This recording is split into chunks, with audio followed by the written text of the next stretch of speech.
আসসালামু আলাইকুম রহমতুল্লাহি ওয়া বারাকাতুহু। নতুন একটি পর্বে আপনাদেরকে স্বাগতম। গত 7টি পর্বে আমরা সূরা মুলকের 1 নং আয়াত থেকে নিয়ে 27 নং আয়াত পর্যন্ত শিখেছিলাম। আজকে আমরা 28 নং আয়াত থেকে নিয়ে 30 নং আয়াত পর্যন্ত শিখব। তাহলে কথা না বাড়িয়ে চলুন শুরু করা যাক।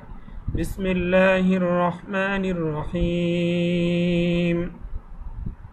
قل أرأيتم إن أهلكني الله ومن معي أو رحمنا فمن يجير الكافرين من عذاب أليم قل هو الرحمن آمنا به وعليه توكلنا فستعلمون من هو في ضلال مبين قل أرأيتم إن أصبح ماؤكم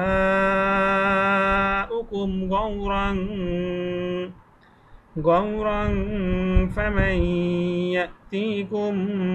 بماء معين। তাহলে চলো একটু ভেঙে ভেঙে পড়ি। কপলাম পেশ কুল, হামজা জবর আ, র জবর র, আর হামজা ইয়া জবর আই, আর আই, তামিম পেশ তুম, আর আই তুম, কুল আর আই তুম, হামজা নুন জের ইন, হামজা হা জবর আহ, ইন আহ, লাম জবর লা, কাব জবর কা, আহ লাকা, নুন জের নি, আহ লাকা নি, ইয়া লাম জবর ইয়াল, আহ লাকা নি ইয়াল, লাম খারা জবর লা, হা উল্টা পেশ হু, হা পেশ হু, খারা জবর জন্য এক টান, ইন আহলাকানি আল্লাহু, আও জবর ওয়া, মিম মিম জবর মাম, অমাম, এখানে নুন সাকিনের পরে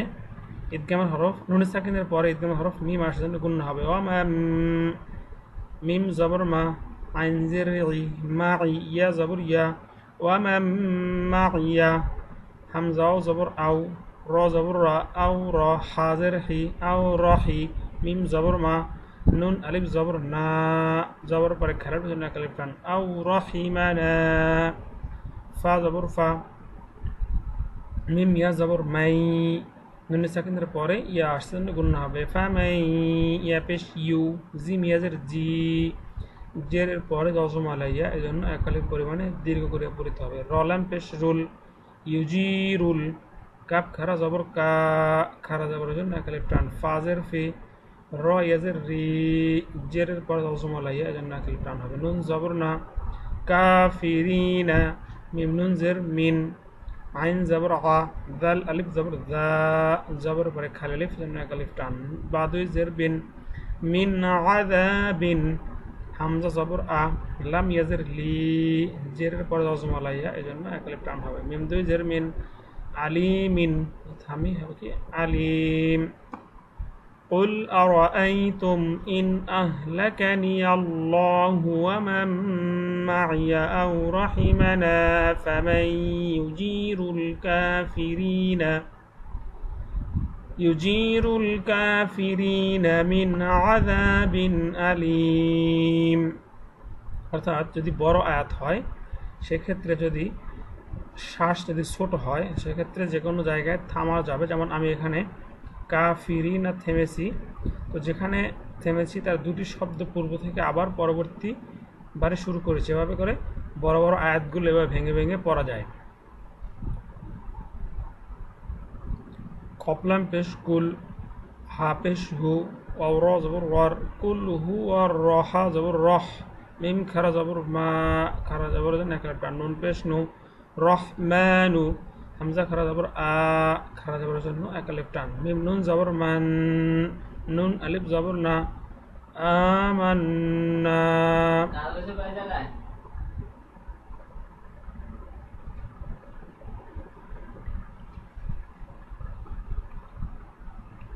জবরের পরে হরকতের পরে নুনের পরে তাসদীদ, এজন্য গুণনা করে পড়িতে হবে, এটা ওয়াজিব গুণনা বলা হয়, এবং জবরের পরে খালি আলিফ, এজন্য এক আলিফ টান, আমান্না, বাজের বি, হা খারাজের হি, বিহি, ওয়াও জবর ওয়া, আইন জবর আ, ওয়া, লাম ইয়া জবর লাই, হাজের হি, ওয়া আলাইহি,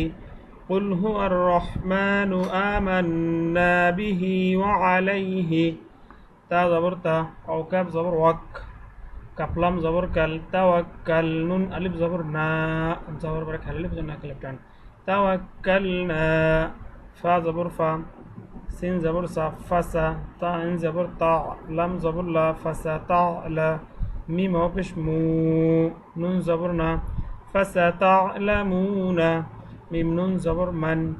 حابش هو واو زبر من هو فا يدر في জেরের পরে জজমা লাইয়া এজন্য একলিফ টানতে হবে জ জবর দব জবর দ লাম খারা জবর লা খারা জবর জন্য একলিফ টান লাম মিম দুই জের লিম তানবিনের পরে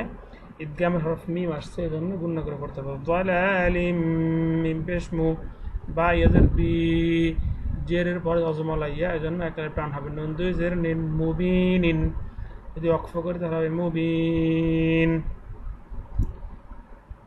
قل هو الرحمن آمنا به وعليه توكلنا এখানে ইস্তেকালে থামা যাবে এই জিম যেহেতু আছে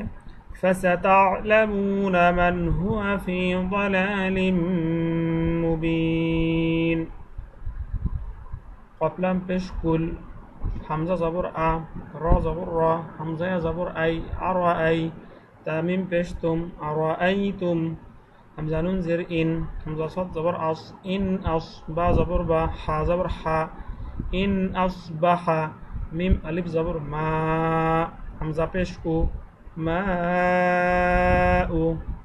এখানে যাওয়ার পরে খালি আলিফ এরপরে আসলি হামজা জন্য চার আলিফ টেনে পড়তে হবে বলা হয় মধ্যে মুত্তাসিল কাপ মিম পেশ কুম মা উকুম গয় ন জবর গাও র আলিফ দুই জবর রান গাওরান তানবিনের পরে ইকফা হরফ ফা আসছে জন্য তানবিনকে গুণনা করে পড়তে হবে ফা জবর ফা মিম ইয়া জবর মাই এখানে নুনে সাকিনের পরে ইদগামের হরফ ইয়া আসছে জন্য গুণনা করতে হবে ইয়া হামজা জবর ইয়া ফামাইয়া তাজের তা ইয়াজের তি জেরের পরে জজমা লাইয়া এজন্য এক আলিফ টেনে পড়তে হবে কাপ মিম পেশ কুম ইয়া তিকুম এখানে গুণনা হবে কারণ মিমে সাকিনের পরে মিমে সাকিনের ইকফা হরফ বা আসছে জন্য গুণনা করতে হবে ইয়া তিকুম বাজের বি মিম আলিফ জবর মা হামজা মিম দুই জের ইম জবর পরে খালি আলিফ এরপরে আসলি হামজা এখানে চার আলিফ টান হবে তানবিনের পরে মিম আছে জন্য গুণনা হবে তানবিন ইদগাম হরফ মিম জবর মা আইন ইয়াজের ই জেরের পরে জজমা লাইয়া এক আলিফ পরিমাণে দীর্ঘ করে পড়তে হবে নুন দুই জের নিন মাইনিন قل أرأيتم إن أصبح ماؤكم غورا فمن يأتيكم بماء معين আজকে পর্যন্তই আজকে 8টি পর্বের